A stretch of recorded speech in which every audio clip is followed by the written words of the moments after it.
मिलिए श्रीमान पटेल से, एक मेहनती किसान जो ग्रामीण भारत से हैं। कई लोगों की तरह वो अपनी आमदनी को अलग अलग कामों से बढ़ाते थे। एक ऐसा ही काम था फ्यूचर्स एंड ऑप्शंस ट्रेडिंग, जो उनके खेती बाड़ी के काम से बिल्कुल अलग था।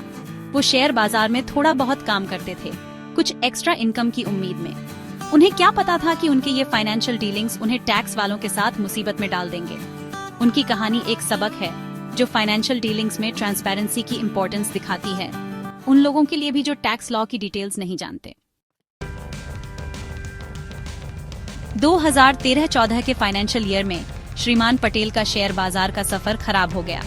उनके फ्यूचर्स एंड ऑप्शंस ट्रेड्स में 26 लाख रुपए का बहुत बड़ा लॉस हो गया। निराश और परेशान होकर उन्होंने ये लॉस अपने टैक्स फाइलिंग्स में नहीं बताया।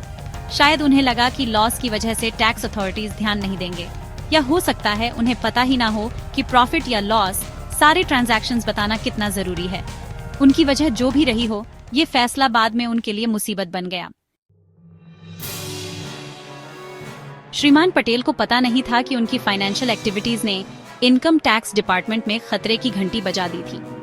डिपार्टमेंट ने उन्हें नोटिसेस भेजे थे उनके अनरिपोर्टेड ट्रेडिंग एक्टिविटीज के बारे में क्लैरिफिकेशन मांगते हुए, लेकिन ध्यान न देने की वजह से या जानबूझकर ऑफिशियल कॉरेस्पॉन्डेंस को इग्नोर करने की वजह से इन नोटिसेस का कोई जवाब नहीं दिया गया।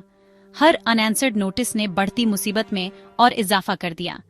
जो नॉन रिपोर्टिंग का एक सिंपल केस था, वो अब एक सीरियस इश्यू बन गया था, जिसके सीरियस कॉन्सिक्वेंसेस हो सकते थे। लग रहा था कि टैक्स वाले को इग्नोर नहीं किया जा सकता। श्रीमान पटेल से कोई रिस्पांस न मिलने पर इनकम टैक्स डिपार्टमेंट ने लिमिटेड इंफॉर्मेशन के आधार पर अपना असेसमेंट शुरू कर दिया। उन्होंने उनके फ्यूचर्स एंड ऑप्शंस ट्रेडिंग के पूरे टर्नओवर को इनकम मान लिया, जिससे उन पर 69 करोड़ रुपए का भारी भरकम टैक्स आ गया। श्रीमान पटेल अब बहुत बड़े फाइनेंशियल बर्डन में फंस गए थे, जो उनके ट्रेडिंग लॉसेस को छुपाने का डायरेक्ट रिजल्ट था। ये सिचुएशन एक इम्पोर्टेंट लेसन सिखाती है। फाइनेंशियल डीलिंग्स में ट्रांसपेरेंसी बहुत जरूरी है। सारे ट्रांजैक्शंस की रिपोर्ट करना, चाहे प्रॉफिट हो या लॉस, सिर्फ एक लीगल ऑब्लिगेशन नहीं है, बल्कि ऐसे गंभीर कॉन्सिक्वेंसेस से बचने का एक तरीका भी है।